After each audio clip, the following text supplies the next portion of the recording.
Kapag walang nakita, huwag mong isipin na walang ginagawa ang Diyos, na walang nagbabago.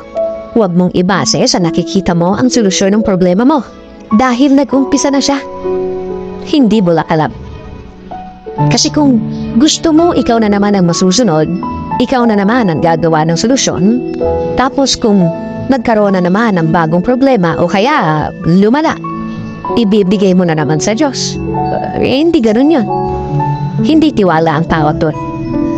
Mas magandang nag-aantay ka na ng mahabang panahon. At least, naaayos ang lahat. Kesa naman, sa lahat ng gusto mo, rush. Pero, lalong palala ang problema. Minsan, ang God's timing ay hindi nakatiming sa gusto nating timing. Pero, ito ang tamang timing na kailangan natin. Tamang-tama sa atin. Matutong magtiwala. Matutong maniwala. Tama. Matutong magtiwala.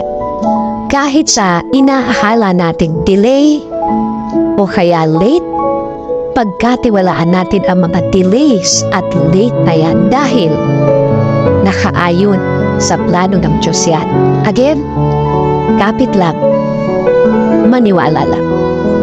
Sabi nga sa Psalm 31:15, ang aking mga kapanahunan ay nasa iyong kamay. Iligtas mo ko sa kamay ng aking papaaway.